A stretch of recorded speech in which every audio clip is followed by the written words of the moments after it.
বাংলাদেশ জাতীয় ফুটবল দলের খেলোয়াড় মোসাম্মদ নার্গিস খাতুন আমাদের সাথে রয়েছে। আমরা আপনাদের সাথে যুক্ত হচ্ছি রাজশাহী বিশ্ববিদ্যালয় থেকে।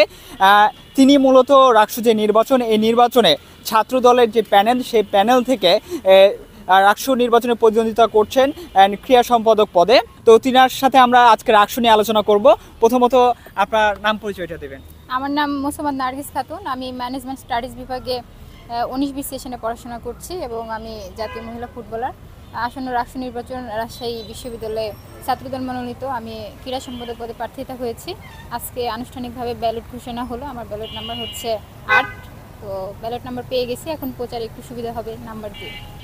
যেহেতু লম্বা একটা সময় পার করে রাকসুটা অনুষ্ঠিত হচ্ছে, তো আমি চাইবো এখানে প্রত্যেকটা পদে যেই দায়িত্ব আসুক না কেন সবাই যেন শিক্ষার্থীদের অধিকার প্রতিষ্ঠা করতে যা যা প্রয়োজন তাদের সর্বোচ্চটা দিয়ে চেষ্টা করে। আমি নির্বাচিত হলে, যেহেতু আমি জাতীয় এবং আন্তর্জাতিক পর্যায়ে খেলে এসেছি, আমি আমার অভিজ্ঞতাকে কাজে লাগিয়ে আমি শুধু চাইবো বিশ্ববিদ্যালয়ে খেলার এমন একটা পরিবেশ তৈরি করে দিয়ে যেতে চাই যাতে বিশ্ববিদ্যালয়ের শিক্ষার্থীরা শুধু জাতীয় পর্যায়ে না, আন্তর্জাতিক পর্যায়ে অন্যান্য বিশ্ববিদ্যালয়ের সাথে প্রতিযোগিতা করতে পারে। আমি সেই পরিবেশটা তৈরি করে দিয়ে যেতে চাই। নির্বাচনী পরিবেশটা কেমন দেখছেন এখন? মোটামুটি যেহেতু ব্যালট নম্বর আজকে দেওয়া হয়েছে, এর আগ পর্যন্ত কিছুটা একটু অতটা বোঝা যায়নি, বোঝা যাবে হচ্ছে আগামীকাল থেকে। তারপরেও একটু উৎসবমুখর পরিবেশ বিরাজ করছে হালকা পাতলা।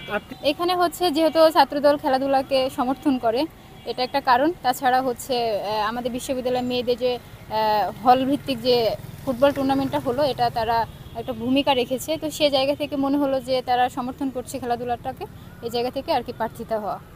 এটার প্রথম কারণ আমি যেটা অবজার্ভ করছি সেটা হচ্ছে সাইবার বুলিংয়ের একটা বিষয় থাকে। এছাড়াও দেখা যাচ্ছে যে এখনও আমাদের দেশের যে কালচার, সেখানে নারীদের ওইভাবে যে অ্যাকসেপ্ট করার যে বিষয়টা, এই বিষয়টা এখনো আসেনি। সেই জায়গা থেকে তাদের অনুপস্থিতি দেখা যাচ্ছে।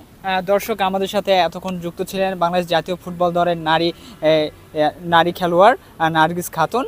তুহিন, রাজশাহী, নয়া দিগন্ত।